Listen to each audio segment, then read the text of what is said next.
திருச்சிற்றம்பலம். எல்லாம் வல்ல குருவருளும் திருவருளும் முன்னேற்க.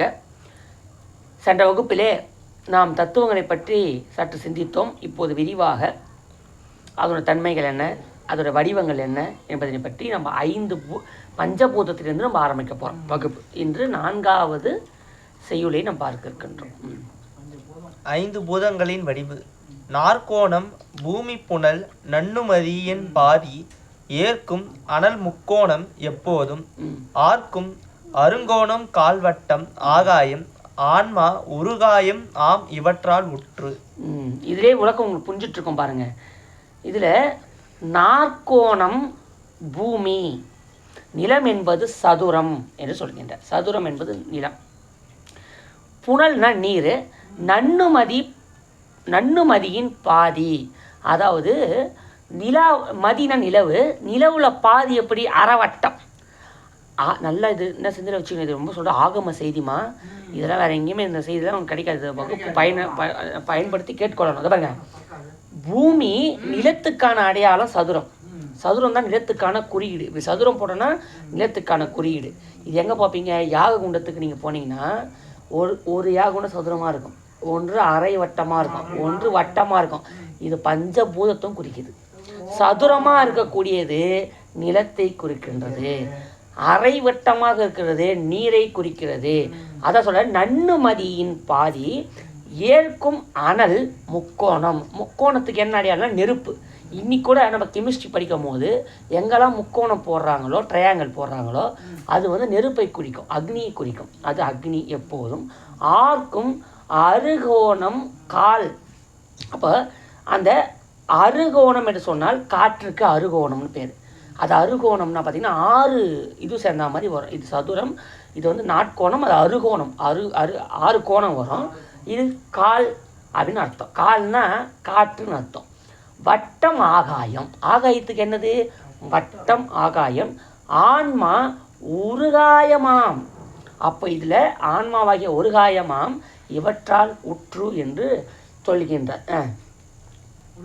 தெரிவுரை அந்த சொல்கிறேன். பூதங்கள் 5 இவை பிருத்திவி அப்பு தேயு. உருகாயம்னா என்னன்னா, நல்ல கேள்வி கேட்டாங்க. இப்போ அருகோணம் கால்வட்டம் ஆகாயம் ஆன்மா. இங்கே பாருங்கம்மா, எவ்வளோ அழகான ஒரு நல்ல கேள்வி அம்மா கேட்டது தான். இப்போ அதான் கவனிக்கணும், பாட கவனிக்கணும். அவங்க கேள்வி வந்துப்பார். இப்போது ஆன்மா உரு காயம். காயம்னா என்னத்தம்மா அர்த்தம்? என்ன அர்த்தம்? சூப்பர்மா, வாழ்த்து. உண்மையிலே வாழ்த்துக்கள் தான். காயம்னா உடம்புக்கு காயம்னு பொருள். பரவாயில்ல, தெளிவாக. இந்த அப்போ ஆகாயம் ஆன்மா, அதாவது வட்டம் ஆகாயம் பார்த்துட்டோமா? அந்த ஆகாயத்துக்கான குறியீடு வட்டம். அப்படி ஆன்மாவோடைய குறியீடு என்னன்னா அதுதான்டா இந்த உடம்புன்னு சொல்ற. வேற ஒன்று அதுக்கான வடிவம் இதை வச்சுக்கிய. இந்த ஆன்மாவோட உருகாயம் இவற்றுள் உற்று. இந்த பஞ்சபூதமும் இது இன்னொரு அர்த்தம் எடுத்துக்கணும். பஞ்சபூதம் தான் ஆன்மாவுக்கான குறியீடு. இதான் இந்த உடம்பு தான். இந்த உடம்பு எதனால் ஆனது? பஞ்சபூதம் தான் ஆனது. இதுதான் ஆன்மாவுடைய வடிவம்னு சொல்கிறேன். இப்போ நம்ம உடம்புல ஆன்மான்னு சுட்டி காட்ட முடியுமா? இந்த உடம்பை தான் காட்ட முடியும். அதனால் இதுதான்ப்பா அதுக்கான வடிவம்னு எடுத்துக்கோ. முடிஞ்சிச்சு விளக்கம். தெளிவுரை. பூதங்கள் 5 இவை பிருத்திவி அப்பு தேயு வாயு ஆகாயம் எனப்படும். அவற்றை தமிழில் மண் புனல் அனல் வளி வெளி என்பர். இச்செய்யுளில் இவற்றின் வடிவம் எவ்வாறு உள்ளது என்பது கூறப்பட்டுள்ளது. அவை வருமாறு: மண் 4 புறமும் கோணம் கொண்டு சதுர வடிவு உடையதாக இருக்கும். புனல் பிறை சந்திரனை போன்று அரைவட்ட வடிவு உடையது. அனல் 3 புறமும் கோணம் கொண்டு குவிந்து இருக்கும். வளி 6 புறமும் கோணம் கொண்டு அருங்கோண வடிவு உடையதாக இருக்கும். வெளி வட்ட வடிவு உடையதாகும். வெளினா ஆகாயம். உயிர்கள் பெறுகின்ற பருவுடல் தூள சரீரம் இந்த பூதங்களின் பரிணாமத்தால் அமைந்துள்ளது. ஆன்மா எடுக்கக்கூடிய இந்த உடம்பு பஞ்சபூதத்தினால் ஆனது. தூள சரீரம் எதனால் ஆனது? பஞ்சபூதம். மறந்துடக்கூடாது. மண் என்றதும் பூமியில் உள்ள நிலப்பரப்பை கருத்தில் கொள்ளக்கூடாது. சந்திரலோகத்தில் மண் கல் இருப்பதாக இப்போது கண்டுபிடித்திருக்கிறார்கள். சிவஞான சுவாமிகள் இதனை முன்னரே சொல்லியிருக்கிறார். இச்செய்யலில் வரும் மண் பிருத்திவி தத்துவத்தை குறிக்கும். நல்லா ஒன்று புரிஞ்சுக்கணும். இந்த தத்துவங்கள்லாம் இப்போ இதில் சொல்கிறாரு பார்த்தீங்களா, பஞ்சபூத தத்துவம். நான் உடனே கையில் நான் மண் எடுத்துட்டு நான் பாருங்கள் மண்ணை தொட்டுட்டேன், ஒரு பூதத்தை கையில் தொட்டுட்டேன்னு சொல்ல முடியாது. இதே பஞ்சபூதத்தில் புற தத்துவம், வெளியே இருக்கக்கூட கண்ணுக்கு தூள தத்துவம் இது. ஆனால் பிரகிருதி மாயில் சொல்லக்கூடிய தத்துவம் சூக்கும தத்துவத்தை குறிக்கிறது. அது கண்ணுக்கு புலப்படாது. ஆமாம், அப்படி நம்ம இந்த மண் எடுத்து தத்துவத்தை தொட்டுட்டோன்னா மண்ணே தொட்ட அப்புறம் இது எல்லாரும் தத்துவம் தெரியாதானே. அப்போ சூக்கும தத்துவம் அது உடலுக்குள்ளே இருக்கக்கூடிய தத்துவன்றது தான் நீங்கள் இதை புரிஞ்சிக்கணும்னு சொல்கிற. தத்துவம் குறிக்கும் போதே மண் என்பது வேற, இது வெளியே தெரிவது வேற, பிருத்திவி தத்துவம் சொல்கிறேன். புனல் என்பது நீர் தத்துவம், அனல் என்பது நெருப்பு தத்துவம், வலி என்பது வாயு தத்துவம், வெளி என்பது ஆகாய தத்துவம் என கொள்க. கால் காற்று, ஆர்க்கும் ஒலிக்கும், காயம் உடம்பு. சூப்பர். காயம்னா இவ்வடிவங்கள் சிவயோக காட்சியில் காணத்தக்கன. மண்ணிலிருந்து எலும்பு, தசை, தோல், நரம்பு, மயிர் ஆகியவை தோன்றுகின்றன. தம்பி சொல்ல ஞாபகம் வச்சுக்கணும், ஏதோ குறிப்பு வச்சுக்கலாம். நீங்கள் மண்ணிலேருந்து எதை தோன்றுது பாருங்கள், எலும்பு, இதெல்லாம் மண் தத்துவத்துலேருந்து நம்மளுக்கு வந்துருக்குதுமா. இந்த உடம்பு பாருங்கள், உள்ளேருந்து சூக்குமத்தில் பாருங்கள், எலும்பு, தசை, தோல், நரம்பு, மயிர் ஆகிய முடி, இதெல்லாம் மண்ணிலிருந்து வர தத்துவம். நீரிலிருந்து சிறுநீர், உமிழ்நீர், வியர்வை, குருதி, விந்து ஆகியவை தோன்றுகின்றன. இது வந்து சுக்கிலம், சுரோனிதம், சிறுநீர், உமிழ்நீர், வியர்வை, குருதின ரத்தம், இது எல்லாமே நீர் தத்துவம். தீயிலிருந்து பசி, உறக்கம், நீர், வேட்கை, சோம்பல், ஒன்றோடு ஒன்று சேர்ந்தல் ஆகியவை ஏற்படுகின்றன. என்னது பசி, உறக்கம், கலப்பு, சோம்பல், இதெல்லாம் சூடு நெருப்புக்காக வருவது. காற்றிலிருந்து ஓடுதல், ஊடுதல், படுத்தல், நடத்தல், அமர்தல், தாண்டல் ஆகியவை நிகழ்கின்றன. அதான் ஓடுதல், படுத்தல், நடத்தல், அமர்தல், வந்து காத்தல். விண்ணிலிருந்து மயக்கம், விருப்பு, வெறுப்பு, அச்சம், நாணம் ஆகியவை தோன்றுகின்றன. விருப்பு வெறுப்புல ஆகாய தத்துவத்திலிருந்து தோன்றுதல் சொல்கின்றன. இவை அனைத்தும் உயிர்களின் பருவுடலின் நிகழ்வதால் பஞ்சபூதங்களின் பரிணாமத்தால் உயிர்களுக்கு பருவுடல் அமைந்துள்ளதாக கூறுகிறார். இவை அனைத்தும் உயிர்களின் பருவுடலில் நிகழ்வதால், இதெல்லாம் உயிர்கள் இந்த உடம்புல தான் இது நிகழ்கிறது. உடம்பு விட்டுச்சுன்னா அந்த உயிர் கிடையாது. பருவுடல்னா இந்த உடம்பு, இந்த 2 உடல் இருக்குது. ஒன்று பரு உடம்பு, ஒன்று நுண்ணுடம்பு. ஃபிசிக்கல் பாடி, ஆஸ்ட்ரல் பாடின்னு பாடி 2ஆக பிரிப்பாங்க. ஒன்று ஃபிசிக்கல் பாடி ஒன்று, ஆஸ்ட்ரல் பாடி ஒன்று. ஃபிசிக்கல் பாடினா இந்த உடம்பு, ஆஸ்ட்ரல் பாடினா நுண்ணுடம்பு. இதை ஸ்தூல தேகம், சூக்கும தேகம்.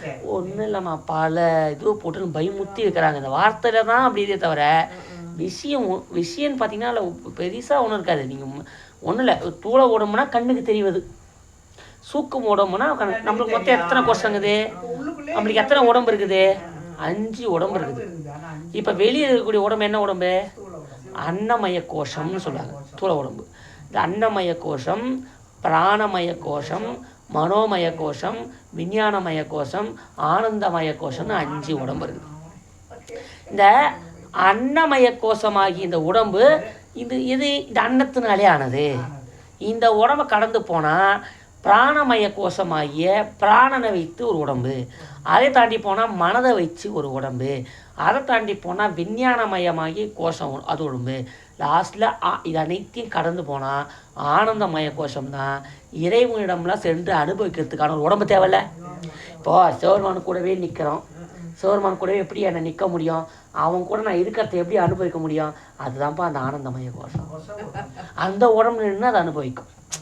ஏன்னா இந்த ஒவ்வொரு கேட்டகிரியும் அனுபவிக்கும் போது இப்போ கூட நம்ம இந்த கோஷத்தில் மாறலைன்னா மாறும். நீங்கள் ஆழ்ந்த தியானம் பண்ணி பாருங்கள், உயிர் வந்து தூள தேகத்தை விட்டு சூக்கும தேகத்துக்கு போயிடும். அப்போ கண் இருக்கும் தெரியாது, உடம்பே கடந்து போகுமா. அடியெல்லாம் சில டைம் அதை அனுபவித்தான் சொல்லுகின்றோம். தியானங்கள்லாம் நம்ம பண்ணும்போது இதெல்லாம் பண்ணும்போது என்ன பண்ணோம், தியானத்தில் மூச்சு காற்றை விட்டு விடுறது தெரியாது. அப்போ இந்த தேகம் நம்ம இருக்கிறோமா, உட்காந்துக்கிறோமா, மூச்சு ஓடுறோமா, செத்துட்டோமானே தெரியாது. அப்படின்னா இப்போ இது வந்து பிராணமயத்துக்கு போயிடும். இது சூக்கும உடல்னு சொல்லுவாங்க. அதில் போய் ட்ராவல் ஆகும். அதையும் கடந்து கடந்து கடந்து போனால் மனோமயத்துக்கு போகும். மனோமயத்துக்கு போய் விஞ்ஞானமயம், அதுக்கப்புறம் ஆனந்தமய கோஷமாகிய இறைநிலையை சென்று அது ஒரு கடப்பேன். அது உள்ளே போனால் பெருசாக போகும். அதனால் இத்துடன் இந்த உடம்பு இப்போ புரிஞ்சிச்சிங்களா? 5 பூதங்கள் வடிவம் புரிஞ்சிச்சா?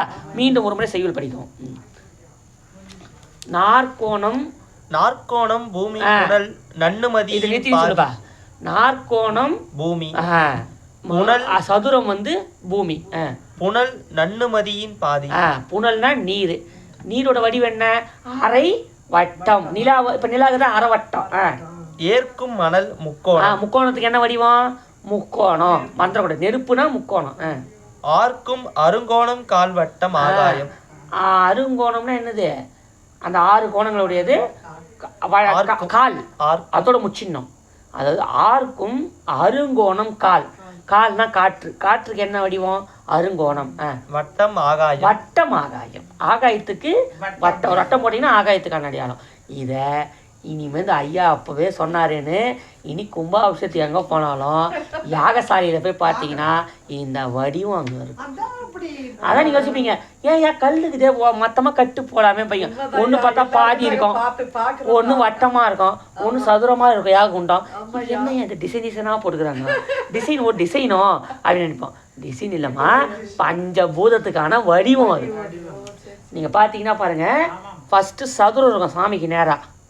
இந்த பக்கம் அரை வட்டம் இருக்கும், அந்த பக்கம் முழு வட்டம் இருக்கும், அந்த பக்கம் முக்கோணம் இருக்கும், இந்த பக்கம் பார்த்தீங்கன்னா அருங்கோணம் இருக்கும். பஞ்சபூதத்தையும் வைத்து யாகம் செய்கிறோன்னு அர்த்தம். அதுதான் அர்த்தம். இந்த பஞ்சபூதத்துக்கு வடிவம் கற்றுனீங்களா? எந்த சந்தேகமும் இல்லையே. கனவுல கேட்டால் கூட எழுத சொல்லிடணும். அதாவது மண்ணுக்கு சதுரம், மண்ணுக்கு சதுரம், நீருக்கு அரைவட்டம், நெருப்புக்கு முக்கோணம், காற்றுக்கு அருங்கோணம், ஆகாயத்துக்கு வட்டம். ஏன் இறுதி ஆகாயம் சொல்கிறாங்க? இந்த 4 பூதத்துக்கும் அது அடிப்படையாக இருக்கிறது. அனைத்து கூடவும் கலந்துருக்கக்கூடிய ஒரே தத்துவம் எது? ஆகாய தத்துவம். ஏன்னா ஆகாய தத்துவத்துக்கு வெளின்னு பேர். ஆகாயம் என்ன பண்ண கையை மேலே தூக்குறான். இப்போ எனக்கு மங்கை சேம நடுவில் கூட எங்கள் ஆகாயம் தாங்க. ஏன் எங்கெல்லாம் இடைவெளி இருக்குதோ அங்கே இப்போ இங்கே ஆகாயம் இருக்குது. இந்த 2 கைக்கு நடுவில் ஆகாயம்னா வெளின்னு அர்த்தம். ஆகாயம் இப்போ மேலே ஆகாயத்துக்கு போட்டாருன்றான். ஆகாயம்னா மேலகத்தில். ஆகாயன்றது எல்லா தத்துவத்துக்குள்ளேயும் கலந்துருக்கும். எங்கெல்லாம் இடைவெளிக்குதோ அதில் ஆகாய தத்துவம். புரிஞ்சுட்ட? சந்தோஷம். திருச்சிற்றம்பலம். இதோட வகுப்பை நிறைவு செய்யும்.